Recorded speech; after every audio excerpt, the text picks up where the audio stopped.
ये कहानी है एक प्रोफेशनल चोरों की टीम की जो करोड़ों रुपए का सोना चुरा लेते हैं। इस टीम का लीडर इतना खतरनाक मास्टरमाइंड चोर है कि आज तक किसी भी चोरी में पकड़ा नहीं गया। लेकिन ये सोना उनके पास ज्यादा देर तक नहीं रहता, क्योंकि उनसे भी वह सोना चुरा लिया जाता है। अब यह चोरी एक बदले में बदल जाती है और इन चोरों का एक ही मकसद रह जाता है, उस सोने को वापस चुराना। लेकिन इस चोरी को अंजाम देते हुए वे अपने ग्रुप के लीडर को खो देते हैं। कहानी की शुरुआत में हमें एक आदमी दिखाया जाता है जिसका नाम जॉन ब्रिजर है। वह एक बेहद खतरनाक और प्रोफेशनल चोर है जो दुनिया की किसी भी तिजोरी को खोल सकता है। जॉन अभी अभी जेल से बाहर आया है और उसकी एक बेटी है जिसका नाम स्टेला है। जॉन अपनी बेटी से बहुत प्यार करता है और स्टेला भी अपने पिता से उतना ही प्यार करती है। जॉन उससे कहता है कि वह उसे एक गिफ्ट भेजना चाहता है, लेकिन स्टेला उस पर तुरंत भरोसा नहीं करती और उससे पूछती है, क्या तुम्हारे पास बिल है? क्योंकि जॉन का चोरी करने का पुराना रिकॉर्ड रहा है। इसके बाद हमें जॉन की पूरी टीम दिखाई जाती है। सबसे पहले है चार्ली, जो इस टीम का सबसे तेज दिमाग वाला चोर है और जॉन को अपने पिता समान मानता है। दूसरा है नेपस्टर, जो कंप्यूटर एक्सपर्ट है और किसी भी बिल्डिंग को स्कैन करके उसके हर कोने की जानकारी निकाल सकता है। तीसरा है हैंडसम रॉब, जो एक एक्सपर्ट कार ड्राइवर है। चौथा है लेफ्ट ईयर, जो धमाकों का मास्टर है और कितनी भी मजबूत बिल्डिंग क्यों न हो उसे सिर्फ 10 सेकंड में उड़ा सकता है। और पांचवा है स्टीव, जो इस पूरे प्लान को लीड करने वाला है और चोरी को अंजाम देगा। अब इन चोरों का टारगेट एक ऐसी तिजोरी है जिसमें $35 मिलियन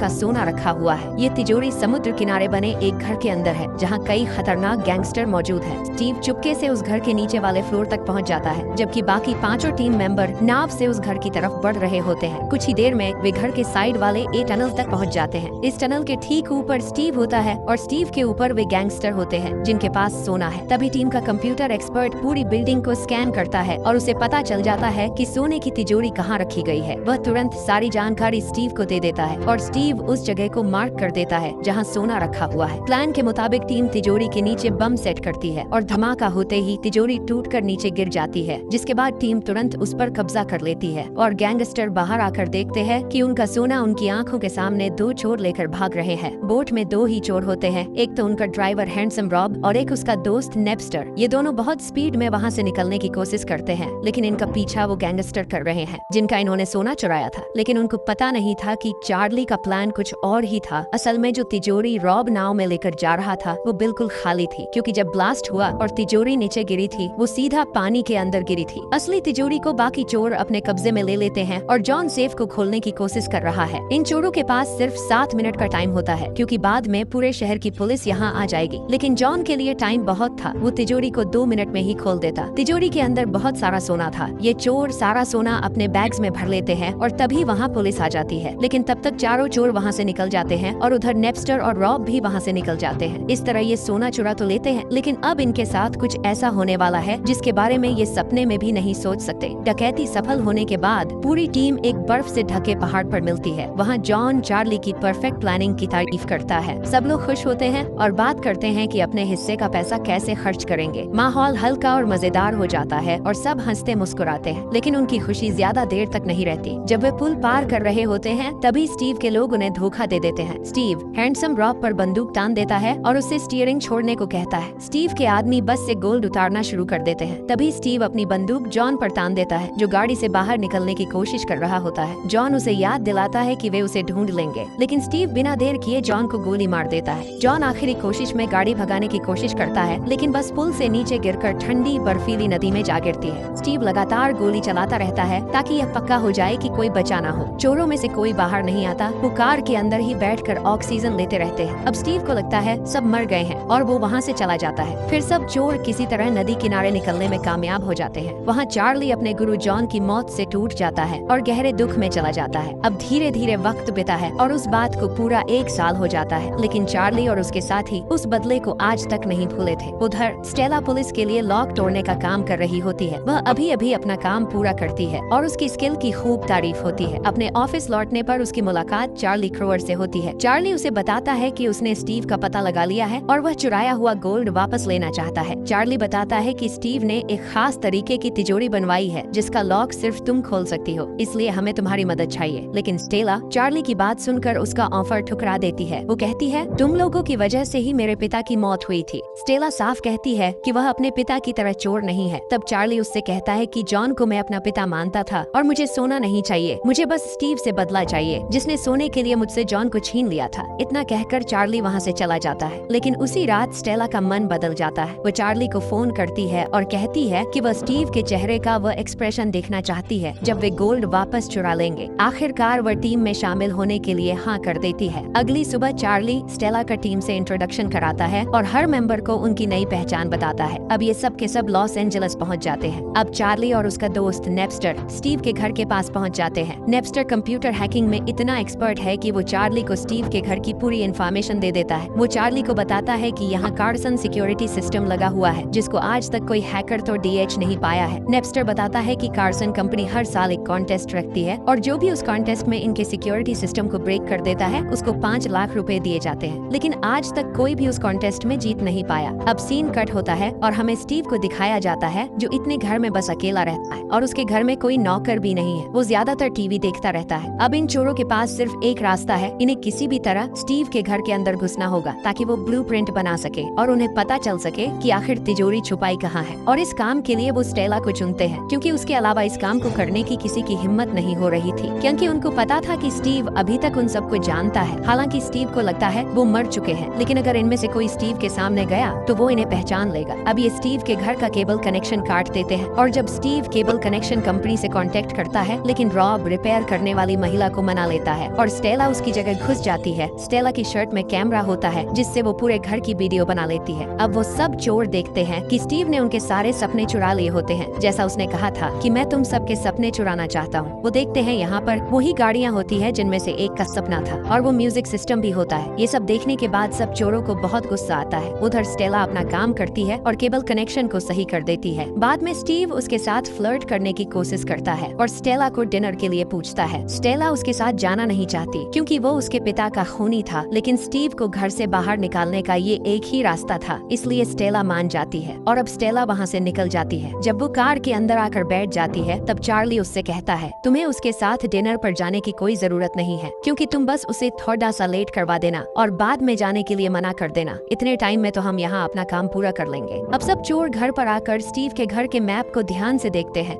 और नेपस्टर सबको बताता है कि सोने वाली तिजोरी और घर के मेन गेट के बीच डिस्टेंस बहुत ज्यादा है। इतनी दूर सोने को लाने के लिए हमें अंदर भी कार की जरूरत होगी और कार भी ऐसी होनी चाहिए जिनकी लंबाई 6 फीट से कम हो। अब चोर इसी तरह की गाड़ियाँ चला के देखते हैं और उनमें लोहे की छोटी छोटी रिंग रखकर भी आजमाते हैं। वो स्टीव के घर के रास्ते को देखकर गाड़ियाँ चलाते हैं। पूरी टेस्टिंग होने के बाद उन्हें पता चलता है कि उन्हें 3 गाड़ियों की जरूरत होगी और रॉब बताता है कि हमें इन गाड़ियों को मॉडिफाई करवानी होगी ताकि ये और मजबूत हो सके। इसलिए रॉब एक आदमी को लेकर आता है और बताता है कि ये आदमी जैसा हम बोलेंगे वैसी गाड़ी बना के दे देगा। वो आदमी आते ही अपना काम शुरू कर देता है। दूसरी तरफ इनकी टीम का हैकर पूरे शहर के सिग्नल सिस्टम को अपने कंप्यूटर में ऑन कर लेता है। अब नेपस्टर किसी भी वीडियो को डिलीट कर सकता है और अपने हिसाब से सिग्नल को कंट्रोल कर सकता है और नेपस्टर ऐसा इसलिए करता है क्योंकि स्टीव के घर और स्टेशन के बीच बहुत ज्यादा ट्रैफिक होता है और वो नहीं चाहता कि उनका 1 मिनट भी फालतू में खराब हो। चार्ली लायल की स्किल देखकर इम्प्रेस हो जाता है। वहीं दूसरी तरफ लेफ्ट ईयर अपने एक्सप्लोसिव स्किल पर काम कर रहा होता है। जब रेंज अपना काम खत्म कर देता है तब सब लोग कारों को टेस्ट ड्राइव के लिए ले जाते हैं। अब कार पहले से ज्यादा मजबूत और बेहतर हो चुकी होती है जिसे देखकर पूरी टीम खुश हो जाती है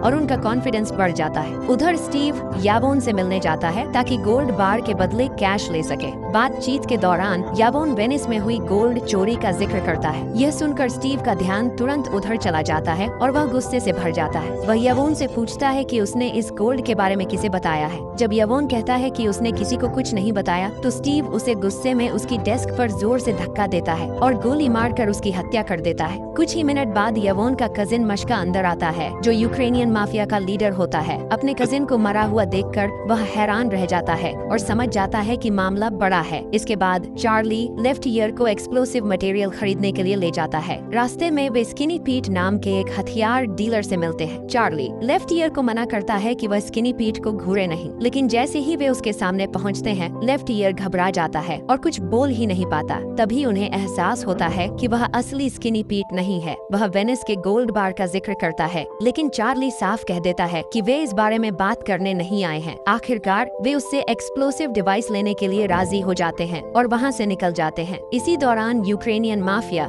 जो पहले से यावोन के किलर को ढूंढ रहा था, यावोन के एक कर्मचारी को पकड़कर पूछताछ करता है। डर के मारे वह कर्मचारी बता देता है कि लंबे काले बाल और बड़े टैटू वाला एक आदमी गोल्ड बार के बारे में पूछ रहा था। यह सुनते ही माफिया लीडर अपनी टीम को तुरंत स्किनी पीट के पास भेजने का आदेश देता है। वहाँ पहुंचकर वे स्किनी पीट से गोल्ड और यावोन की मौत के बारे में पूछताछ करते हैं। दूसरी तरफ चार्ली और उसकी टीम अपनी प्लानिंग को आगे बढ़ाने और अगला कदम उठाने की पूरी तैयारी में जुटी हुई होती है। लायल लगातार स्टीव की हर मूवमेंट पर नजर रख रहा था। आखिरकार एक दिन स्टीव अपनी कार लेकर स्टेला से मिलने निकलता है। जैसे ही चार्ली को यह पता चलता है, वह जल्दी से प्लान चेक करता है, लेकिन तभी उसे खबर मिलती है कि स्टीव के पड़ोसी के घर पार्टी चल रही है। इसका मतलब था कि वे विस्फोटक का इस्तेमाल नहीं कर सकते, क्योंकि धमाके से सबको पता चल सकता था। अब चार्ली के पूरे प्लान पर पानी फिर जाता है। मजबूरी में उन्हें अपनी योजना कैंसिल करनी पड़ती है। अब स्टेला के पास कोई रास्ता नहीं बचता और उसे अपनी डेट के लिए रेस्टोरेंट में स्टीव से मिलना पड़ता है। रेस्टोरेंट में स्टीव उसकी खूब तारीफ करता है, उसके काम की भी और उसकी खूबसूरती की भी। बातचीत के दौरान वह स्टेला को अपने घर चलने के लिए कहता है, लेकिन स्टेला साफ मना कर देती है और कहती है कि सब कुछ धीरे धीरे होना चाहिए। लेकिन स्टीव को स्टेला के साथ गुलू गुलू करना था। फिर स्टीव अचानक उसके भरोसे पर सवाल उठाता है। इस पर स्टेला शांत होकर जवाब देती है, मैं सब पर भरोसा करती हूँ, लेकिन उनके अंदर का शैतान उन पर भरोसा नहीं करता। ये वही लाइन थी जो उसके पिता अक्सर कहा करते थे। ये सुनकर स्टीव थोड़ा चौंक जाता है और कहता है कि वह किसी ऐसे आदमी को जानता था जो यही बात कहता था। तभी स्टीव अचानक स्टेला का हाथ पकड़ लेता है और स्टेला से पूछता है कि सच सच बता, तेरे साथ और कौन है। उसी वक्त चार्ली और पूरी टीम रेस्टोरेंट के अंदर आ जाते हैं। स्टीव उन सबको देखकर हैरान हो जाता है और सब समझ आ जाता है कि ये सब इनकी प्लानिंग थी, और वो उनको बोलता है कि तुम मेरा सोना कभी नहीं चुरा सकते। स्टीव चोरों को ये भी बताता है कि मेरे घर के बाहर सिर्फ गार्ड है, लेकिन अंदर बहुत सारे गार्ड हैं। और वो कहता है कि मुझे ये भी पता है तुमने मेरा सिस्टम हैक किया है, लेकिन मैं अब उसकी सारी सेटिंग चेंज कर दूंगा, और मेरे पास वैसे भी अब सोना बहुत काम बचा है, और बाकी जो भी बचा है उसे भी जल्दी ही बेच दूंगा। स्टीव स्टेला के पिता की मौत को लेकर ताना मारता है, जिससे स्टेला गुस्से में उससे भिड़ने की कोशिश करती है, लेकिन रॉब उसे रोक लेता है। स्टीव फिर घमंड में अपने सिक्योरिटी सिस्टम के बारे में बताता है और कहता है कि उसकी तिजोरी को तोड़ना टीम के लिए नामुमकिन है। तभी चार्ली गुस्से स्टीव के चेहरे पर जोरदार मुक्का मार देता है, जिसके कारण स्टीव जमीन पर गिर जाता है। अब सीन कट होता है और हमें दिखाया जाता है कि टीम अपने ठिकाने पर लौट आती है। वहाँ चार्ली स्टेला को शांत करता है और उसे दिलासा देता है। वह समझाता है कि स्टीव को देखकर उसके अंदर जो दर्द और गुस्सा जागा वह नॉर्मल है। इसी बीच नेपस्टर एक बड़ी खबर देता है कि स्टीव गोल्ड को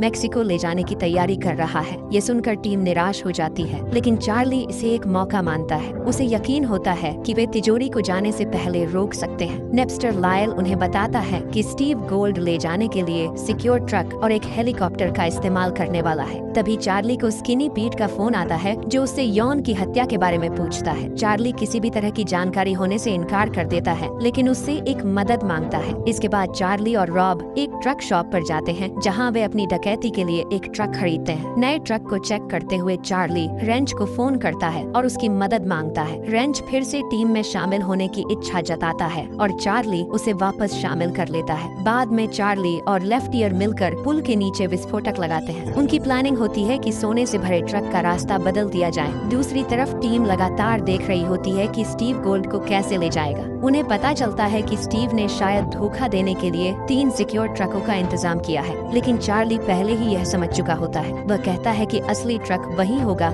जिसे हेलीकॉप्टर प्रोटेक्ट करेगा। अपने शक को पक्का करने के लिए वह लायल को निगरानी करने का आदेश देता है और टीम अगली चाल के लिए पूरी तरह तैयार हो जाती है। लायल तीनों ट्रकों के टायर चेक करता है और यह पता लगाने की कोशिश करता है कि कौन सा ट्रक ज्यादा भारी है। अपने एनालिसिस के बाद वह ट्रक नंबर 128 को पहचान लेता है, जिसमें असली गोल्ड जा रहा होता है। जैसे ही तीनों ट्रक एक चौराहे पर पहुंचते हैं, वे अलग अलग रास्तों पर निकल जाते हैं। लायल ट्रैफिक कैमरों से उन पर नजर रखता है और उसी रास्ते पर बड़ा ट्रैफिक जाम लगा देता है। दिखता है जहाँ से ट्रक 128 को गुजरना था। उधर स्टीव अपने हेलीकॉप्टर से सब कुछ देख रहा होता है और समझ जाता है कि कुछ गड़बड़ है। वह तुरंत अपने पायलट को रास्ता बदलने का ऑर्डर देता है, लेकिन लायल ट्रैफिक लाइट को हैक करके ट्रक 128 को फिर से उसी रास्ते पर मोड़ देता है जहाँ टीम उसका इंतजार कर रही होती है। अब शुरू होता है तेज स्पीड चेज। टीम ट्रक का पीछा करती है और भीड़ भाड़ वाली सड़क, सीढ़ियों और एक ट्रेन स्टेशन से होते हुए तेजी से आगे बढ़ती है। हालात मुश्किल हो जाते हैं,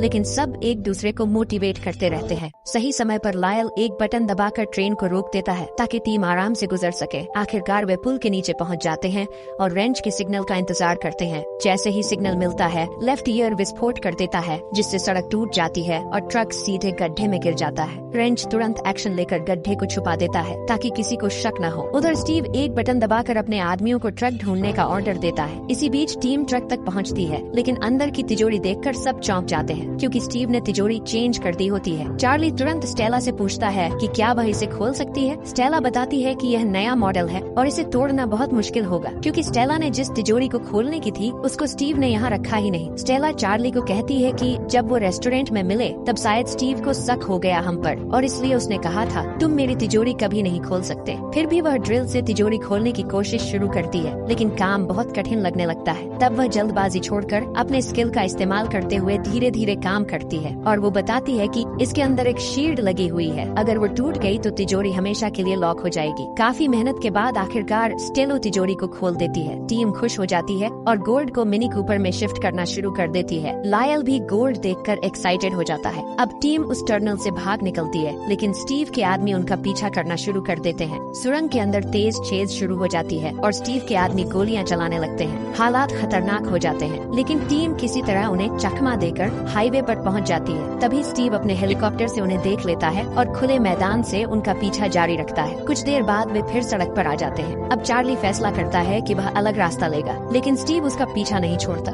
आखिरकार कुछ समय बाद स्टीव और चार्ली आमने सामने आ जाते हैं। चार्ली किसी तरह हेलीकॉप्टर के ब्लेड से बाल बाल बच जाता है। स्टीव हेलीकॉप्टर से कूदकर बाहर आता है और एक अजनबी से कार छीनकर चार्ली का पीछा करने लगता है। आगे जाकर चार्ली अपनी टीम से फिर मिल जाता है और सब लोग जल्दी जल्दी मिनी कूपर कारों को ट्रेन के डिब्बे में चढ़ाकर निकलने की तैयारी करते हैं, लेकिन स्टीव उनका पीछा करता रहता है और वह देख लेता है कि टीम ट्रेन के डिब्बे से निकल रही है। तभी वह रेंच के पास जाता है, उसे एक मजदूर समझकर, और अंदर जाने देने के बदले $5000 देने की बात करता है। ये आदमी वही है जिसको रॉब ने चार्ली से मिलवाया था और इसने ही चार्ली के लिए सब कारों को मॉडिफाई किया था। स्टीव पहले ही मिनी कूपर के लिए आधे पैसे रेंच को दे चुका होता है और बाकी बाद में देने का वादा करता है। रेंच पैसे ले लेता है और ट्रेन का डिब्बा खोल देता है। दरवाजा खुलते ही स्टीव चौंक जाता है क्योंकि अंदर चार्ली खड़ा होता है। चार्ली स्टीव की चालाकी की तारीफ करता है और कहता है कि तुमने प्लान बहुत अच्छा बनाया था, एक की जगह तुमने 3 ट्रक लगाए, लेकिन साफ कह देता है कि अब सारा गोल्ड उसके पास है और स्टीव के पास कुछ भी नहीं बचा। स्टीव गुस्से में बंदूक निकालता है और चार्ली पर तान देता है और कहता है मेरा सारा सोना वापस करो, नहीं तो तुम भी जॉन की तरह मारे जाओगे। लेकिन तभी यूक्रेनी माफिया वहाँ पहुँच जाता है। स्टीव उन लोगों को पहचान नहीं पाता और पूछता है कि वे कौन हैं। माफिया लीडर खुद को यान का कजिन बताता है। ये सुनते ही स्टीव समझ जाता है कि वह बड़ी मुसीबत में फंस गया है क्योंकि स्टीव ने यान को मार दिया था।